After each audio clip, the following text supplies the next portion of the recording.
자, 여러분 안녕하십니까?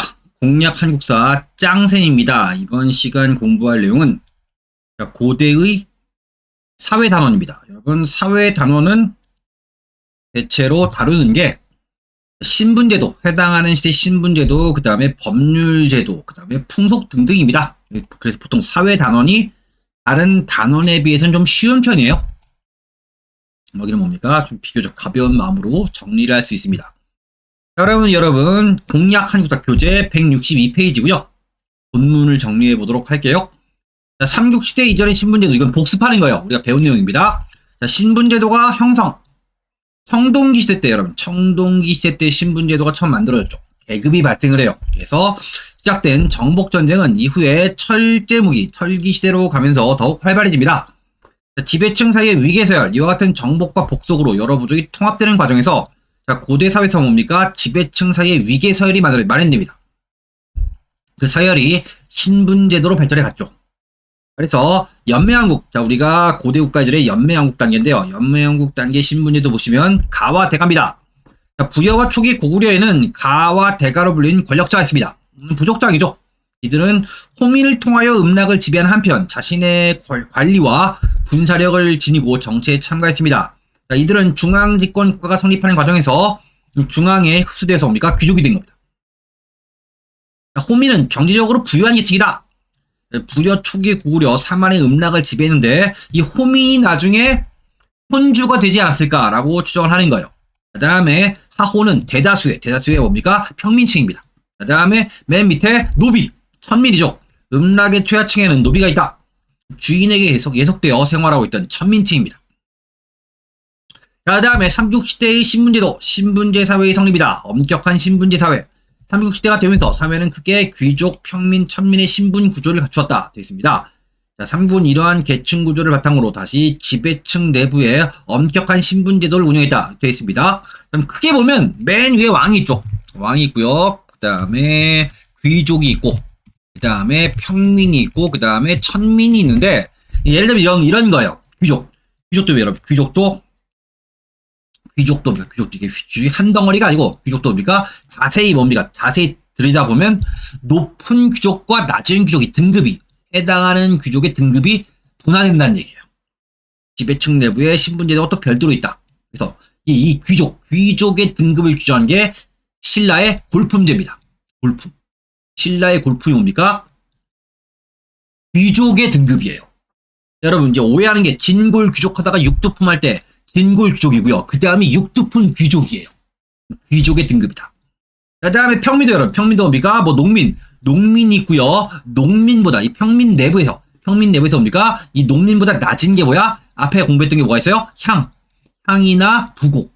향이나 이 부곡이 뭡니까? 부곡이 일반적인 평민, 농민보단 낮아요.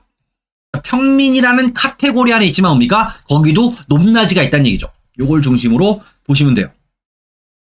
신분에 따른 권리입니다. 삼국시대 귀족들은 출신 가문의 등급에 따라 관등, 승제, 특권을 누리거나 제한을 받습니다.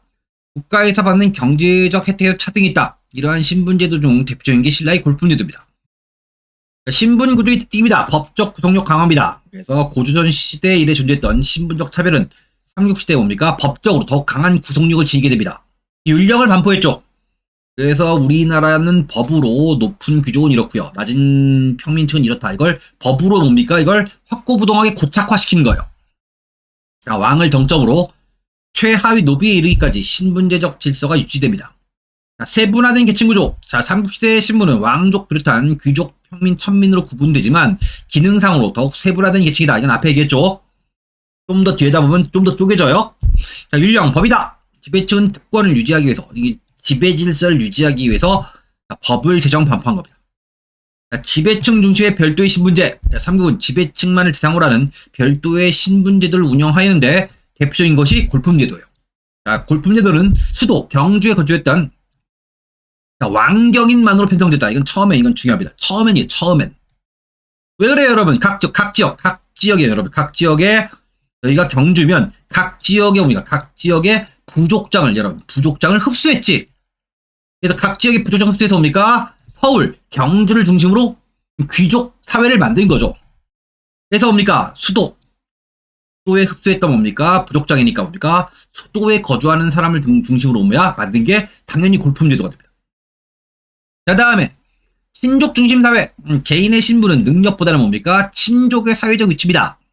이 고대의 가장 중요한 특징은 그거예요. 한 번 귀족이면 뭐야? 혈통 귀족입니다. 혈통. 개인의 능력은 중요하지 않습니다. 개인의 능력이 뭡니까? 중요한 건 어떤 범주 내에서 친족의 사회적 위치에서 그 중에서 내가 신분이 진골이면 진골 중에서 능력이 뛰어내는 몸 당연히 각광을 받겠지. 근데 애초에 등급이 난 낮아. 사조품이야. 그럼 뭐 하는 거예요? 빛을 못 보는 거예요. 아무리 능력이 뛰어나도 뭡니까? 신분이 낮으면 빛을 못 보는 겁니다. 자, 신분 구조의 구성입니다. 삼국에서는 왕족 비롯한 옛 부족장 세력이 중앙의 귀족으로 재편성, 정치 권력과 사회 경제적 특권을 누립니다. 자, 평민, 신분적으로 자유민입니다. 자, 귀족층에 비해서 정치적, 사회적으로 제약을 당연히 받죠. 자, 생활입니다. 평민 대부분 농민입니다. 평민의 다수요. 어떤 거야? 농업국가입니다. 농업국가이기 때문입니까? 평민의 절대 다수는 농민입니다. 자, 이들은 나라의 부과는 조세, 세금을 납부하고 노동력을 증발당하였기 때문에 생활이 어렵습니다. 자, 천민은 노비와 촌락을 단위로 한 집단 예성민으로 구성되어 있는데요. 그래서 이렇게 내가 귀족이면 귀족이 거느리고 있는 노비가 있고, 그다음 노비들이 사는 마을도 별도로 있다라고 보는 거죠. 자, 노비의 지위, 천민의 다수를 이뤘던 노비들은 왕실과 귀족 및 관청에 속되어 신분이 자유롭지 못합니다. 자, 노비의 생활입니다. 평민과 같이 정상적인 가족 구성을 유지하기 어려웠다. 자, 여러분 이거 시험 문제 물어본 적 있습니다. 자, 노비는 뭡니까? 정상적인 가족 구성 어떤 거야? 결혼해서 얼라를 낳고 가족을 유지하는 게 어려워요. 자, 여러분 중요한 게 뭐냐면 어렵다는 말은 뭐야? 불가능하진 않아요. 어려웠다는 겁니다. 만약 불가능했다 그러면 틀릴 수 있기 때문에 이건 여러분 전체냐 부분이냐의 관계를 시험 문제 물어볼 수 있습니다. 어떤 거냐면 제가 주인이야. 주인인데 뭡니까? 저기 노비들이 야 니네들 결혼해서 한 가족으로 살아 해서 주인이 허가를 하면 정상적인 가족 구성이 되지. 근데 내가 주인인데 악독해 해서 결혼했더니 야 너의 아들 팔아먹고 이렇게 할 경우 가족 구성이 해체되죠. 이 정상적인 가족 구성의 이 여부가 누구에게? 주인의 의지에 달려있는 거예요. 그래서 어렵다는 표현을 쓰는 겁니다. 알아두시고요. 솔고노비, 거느릴 소리예요. 주인의 집에서 뭡니까? 살면서 시중을 들며 생활하는 노비가 솔거노비예요. 그 다음에 외거노비는 어렵지 않습니다. 주인의 집 밖에 나가서 밖에 거주한 노비니까 외거야. 주인과 떨어져 살면서 주인의 땅을 경작했다. 어떤 거야? 이 당시에 노비를 소유한 사람은 대귀족이니까 엄청나게 넓은 땅을 소유하고 있지. 그 넓은 땅은 뭡니까? 주인이 혼자 관리가 안 되니까 뭡니까? 노비 너 나가서 살면서 농사 짓고 그 다음에 수확을 나에게 바쳐. 이런 거예요. 근데 예전에 시험 문제 물어본 적이 있는데요. 솔거노비, 외거노비는 나중에 고려시대 가면 굉장히 자세하게 배우는데 솔거노비하고 외거노비를 비교하면 외거노비가 사는 게 좀 더 나아요. 여러분 아시겠지만 여러분 공무원 시험 합격한 다음에 발령 받았어. 내 책상 여러분 컴퓨터가 있습니다. 컴퓨터인데 나의 바로 뒷자리에 뭡니까? 높은 사람이 앉아있어. 내 컴퓨터가 다 보여. 부담스럽죠? 그래서 뭡니까? 사무실에서 제일 구석에 사람들 눈에 잘 안 띄는 데 있을 경우는 좀 편하다. 그래서 뭡니까? 주인하고 같이 살면 불편합니다. 외고노비가 사는 게 좀 더 낫습니다. 자, 다음 노비가 되는 경우 전쟁 노비. 그래서 삼국시입니다. 전쟁 포로로 노비가 된 경우로 전쟁이 빈번했던 삼국시대에는 전쟁 노비가 많았어요.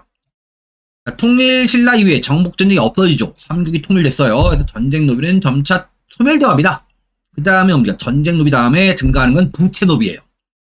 빚을 졌는데 못 갚으니까 노비가 되는 겁니다. 그 다음에 형벌 노비, 죄를 지어서 노비가 된 경우입니다. 이런 경우 뭡니까? 고려시대, 조선시대 계속 있습니다. 자, 부채 노비, 채무 노비예요. 귀족에게 진 빚을 갚지 못해 노비가 된 경우고요. 그 다음에 세습 노비, 부모가 노비면 자식이 노비가 되죠. 되어 있습니다. 그래서 여러분 주목할 만한 건 전쟁 노비에서 나중에 부채 노비가 된다. 이거 알아두시고요. 자, 다음에 정복을 노비로 만든 사례. 이건 시험 문제 여러 번 나왔는데요. 이걸 내는 거야. 이걸 뭘 냈냐? 뭡니까? 포로에 뭡니까? 기억 표시한다 뭡니까? 이 기억의 신분 이렇게 문제를 내는 거예요. 얘기했던 것처럼 뭐 하는 거야? 전쟁 포로 노비지. 그 다음에 밑에 정복밀 노비에 해방한 사례 있으니까 읽어보세요. 자, 다음에 넘어가면 자, 삼국사의 모습이다.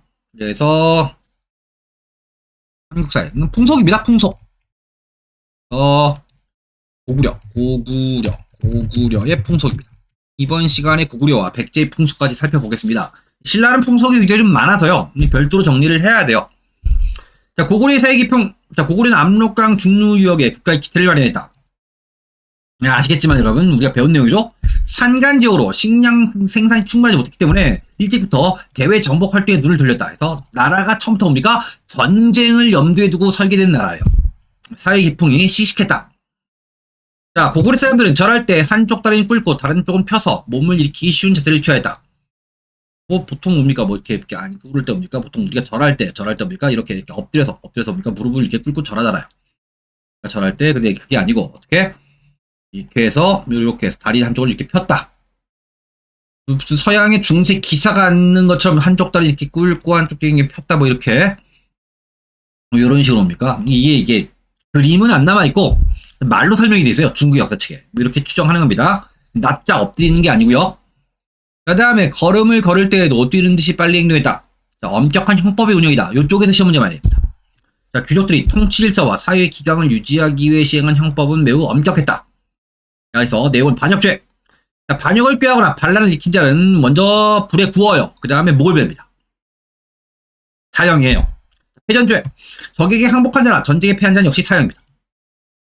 그 다음에 살인죄. 남을 죽인 자는 사형이다. 여기까지 보니까 여기까지 이렇게 보시는 건 어떤 거야? 대체로 사형이겠구나. 우리가 쉽게 짐작할 수 있어요. 자, 그 다음에 절도죄.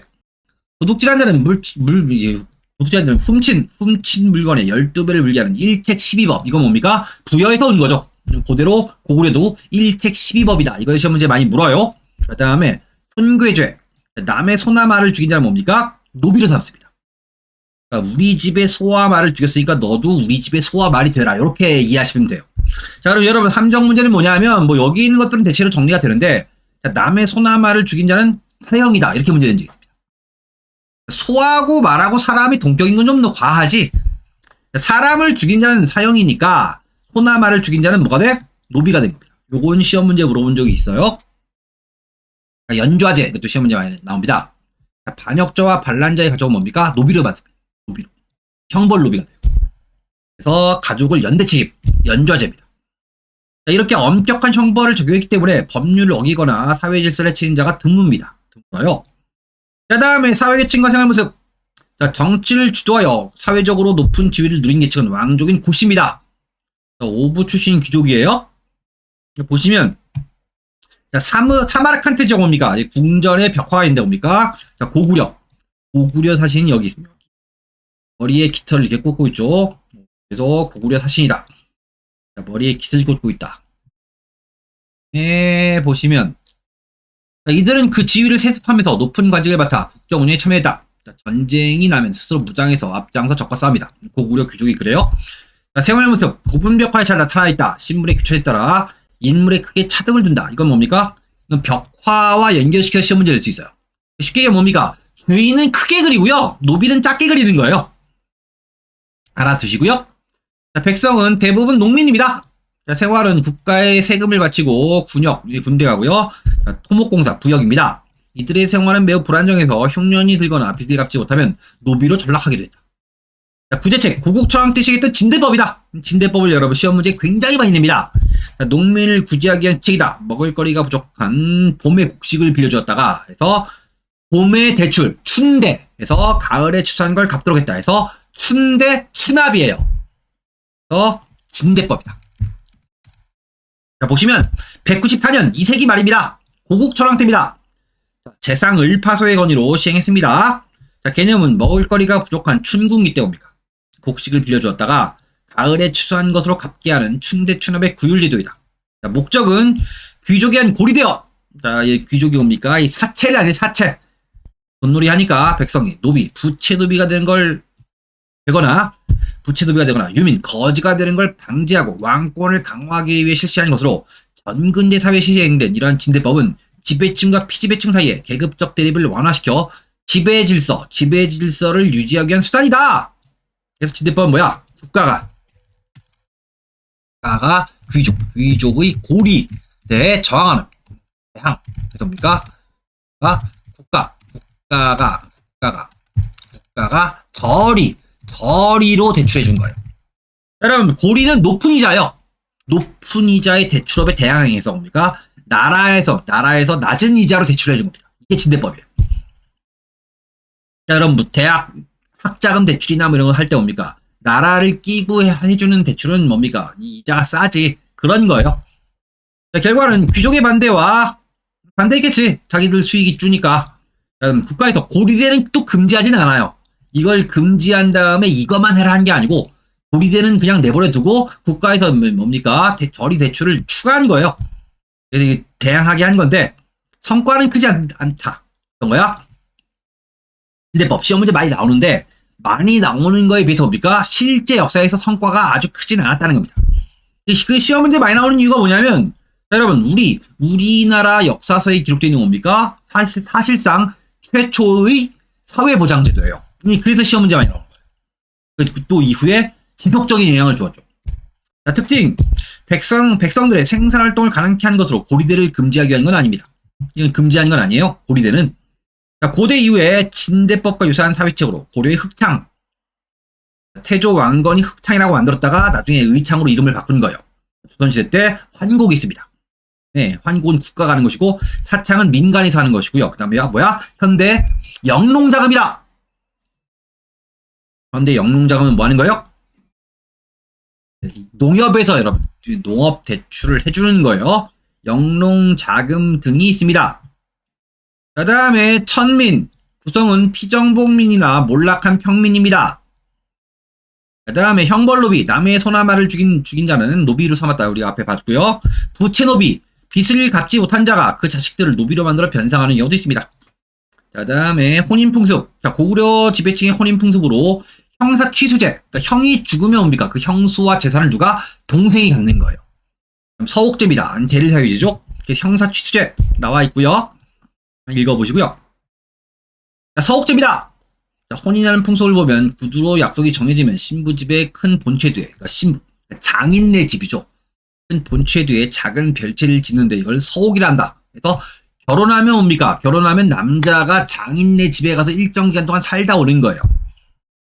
이건 시험 문제 정말 많이 나오는 지문입니다. 시험 문제 무지하게 나옵니다. 자, 다음에 보시고요. 평민들은 남녀 간의 자유로운 교제를 통해 결혼했다. 남자 집에서 돼지고기와 술을 버릴 뿐 다른 예물을 주지 않아요.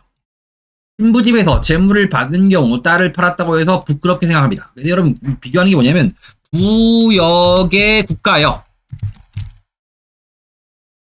그래서 대표적인 나라가 뭡니까? 고구려 뭡니까? 지금 나와 있는 게 뭐야? 예물을 주지 않는다고 나와 있죠. 자, 뭡니까? 옥저 뭡니까? 민며느리제예요. 뭡니까? 신부를 재물로 구입하는 거죠. 일종의 매매혼입니다. 그러니까 어렸을 때 며느리를 집에 데려와서 뭡니까? 집에서 키운 다음에 그러니까 양육을 담당하는 거지. 양육비를 낸 다음에 나중에 장성하면 뭡니까? 신부 집에 재물을 주고 뭡니까? 결혼시키는 거야. 일종의 매매혼인데요. 그러니까 고구려와 옥조 뭡니까? 부역의 국가이지만 풍속이 다른 거지. 여러분, 그럼 고구려가 옥조를 얼마나 우습게 여겼겠어요? 이렇게 이해하시면 됩니다. 일단 백제입니다. 고구려와 유사했다. 백제 언어, 풍속, 의복은 큰 차이가 없습니다. 고구려 같은 부역이에요. 부역의 국가가 고구려, 그다음 목저, 동해, 백제예요. 고구려와 백제는 사실상 형제 국가입니다. 상무적 기풍, 백제 사람들은 상무적, 그래서 무예를 숭상합니다. 그것도 고구려랑 비슷한 거야. 무술을 숭상하는 거예요. 이런 것들 뭡니까? 좋아하는 게 뭐 고구려만 한 게 아니고요. 백제도 뭡니까? 말타기와 활쏘기를 좋아했다. 기록이 있습니다. 자, 세련된 모습. 백제는 일찍부터 중국과 교류해서 선진 문화를 수용했다. 백제 사람은 키가 크고 의복이 깔끔하다는 중국의 기록은 세련된 모습을 알려줍니다. 옛날에 여러분 영화 이준익 감독이 만든 영화 중에 이제 황산벌 코미디 영화예요. 영화는 재밌게 잘 만들었습니다. 근데 여러분 여기서 이 황산벌 영화를 보면 신라 사람들이 뭡니까? 경상도 방언 사투리를 쓰고요. 그다음 뭡니까? 그다음에 백제 사람들이 뭡니까? 거기서 뭐 의자왕이니 그다음에 뭐 계백장군 이렇게 나옵니다. 백제 사람이 뭡니까? 전라도 말을 씁니다. 전라도 사투리를 써요. 고구려 사람 당연히 뭡니까? 이북 사투리를 써겠지. 이렇게 해서 뭐야? 또 사극을 만들 때 다 표준어로 사극을 만드는데 신라 뭐 김유실은 뭡니까? 무슨 뭐 우리가 남이가 이렇게 뭡니까? 사투리를 쓰고요. 백제 사람들은 뭡니까? 뭐요? 하면서 뭡니까? 사투리를 써서 이걸 만들었는데 이게 그냥 코미디 영화니까 뭐 넘어가는 거지만 뭡니까? 진짜 엄밀해요. 이런 엄밀히 얘기하면 뭡니까?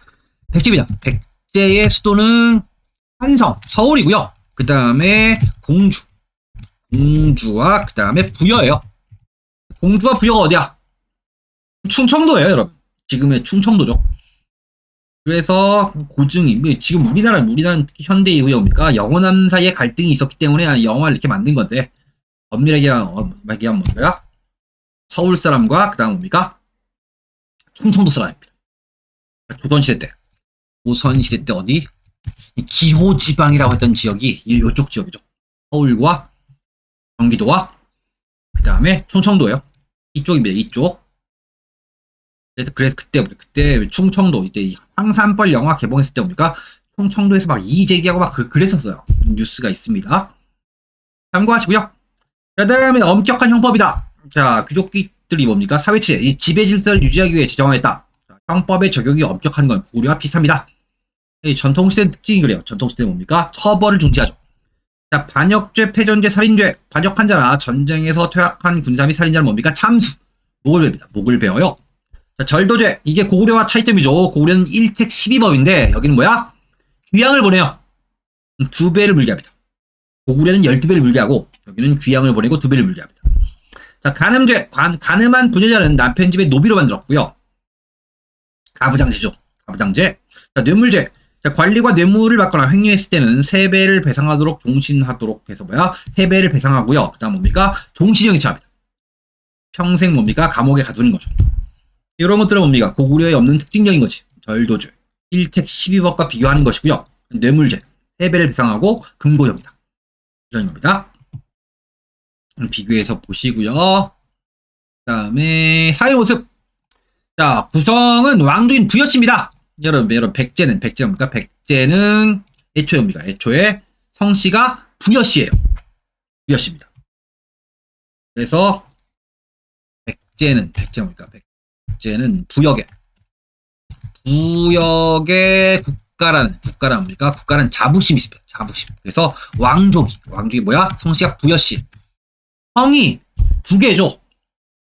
제갈, 무슨 선우, 남궁 이런 것처럼 뭐야? 성씨가 부여예요. 그 다음에 팔성 쪽이 있습니다. 그래서 보시면 해진국목 하연백협이다. 하연백협씨는 웅진천도 이후에 등장한 토착 세력입니다. 이건 예전에 7급 시험이나 어려운 시험에서 물어봤는데 9급 시험에서 나올 가능성은 별로 높진 않고요. 주요 관직을 독점하고 왕권을 견제했습니다. 주목할 만한 건 뭐냐면 여기서 뭡니까? 여기서 뭐야? 여기서 사씨예요. 사씨입니다. 사씨가 사택씨입니다. 같은 성씨고요. 이게 뭡니까? 이후에 백제의 비석 중에 사택지적비라는 비석이 있어요. 그러니까 사택씨가 성이고요. 지적이 이름이지. 사택지적이라는 사람이 쓴 비석이다. 라는 겁니다. 그 다음에 미륵사지 석탑이다. 자, 왕비가 사택시다. 여기에 뭡니까? 자, 미륵사지 석탑을 해체해서 수리할 때 뭡니까? 거기에 뭡니까? 사리봉암기가 나오는데요. 거기에 새겨져 있는 글씨에 사택시라고 써요. 그래서 여러분 이 사씨가 사택시라는 건 이건 알아두실 필요가 있습니다. 그 다음에 특징, 이들은 중국의 고전 역사책을 즐겨 읽고요. 한문을 능숙하게 구사했다. 관청의 실무에도 밝았고요. 그 다음에 투호 뭔지 아시죠, 여러분? 여기서 무슨 항아리 같은데 보니까 자, 화살 손으로 던져서 꼬린시키는 거지. 그 다음에 바둑 및 장기. 자, 여러분 고대에 뭡니까? 바둑 및 장기를 두었다는 기록이 있습니다. 백제 지배층이 즐기는 오락이다. 바둑과 장기는 다 아시죠? 오래된 게임이죠. 투호 읽어보시고요. 일반 백성 대부분 농민입니다. 농업사회니까 평민 외에도 노비를 비롯한 다수의 천민도 존재했다. 되어 있습니다. 자, 그래서 사회 파트인데요. 자, 가장 중요한 것 중에 내용 중에 하나가 임대법이니까 이걸 한번 볼게요. 자, 보통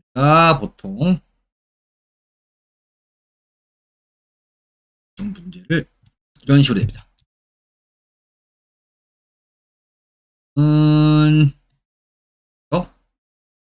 자, 고구려 시대 농민의 삶의 일면이다. 이와 같은 상황에서 실시됐던 대책이다. 자, 그래서 194년 2세기 말입니다. 자, 왕이 지략이라는 곳에서 사냥을 하다가 어떤 사람이 길가에 앉아 울고 있는 걸 보았다. 이거 여러분 우리가 앞에 이 고국 촬영할 때 사료가 있었죠.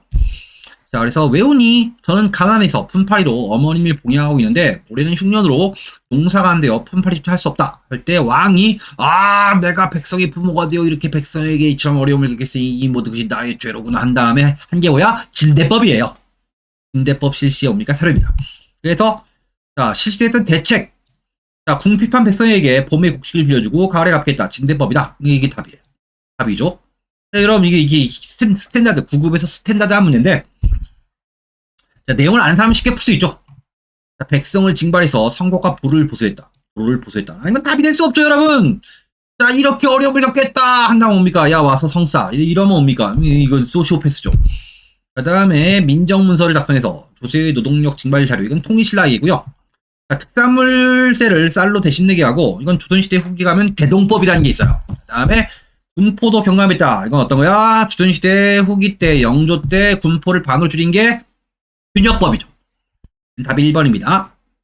여기까지 정리를 했고요. 여러분 신라의 경우입니다. 신라의 경우에는 내용이 화백회의, 화랑도담의 굴품제도예요. 내용이 많기 때문에 다음 시간에 집중적으로 정리하도록 하겠습니다. 여러분 수고하셨습니다.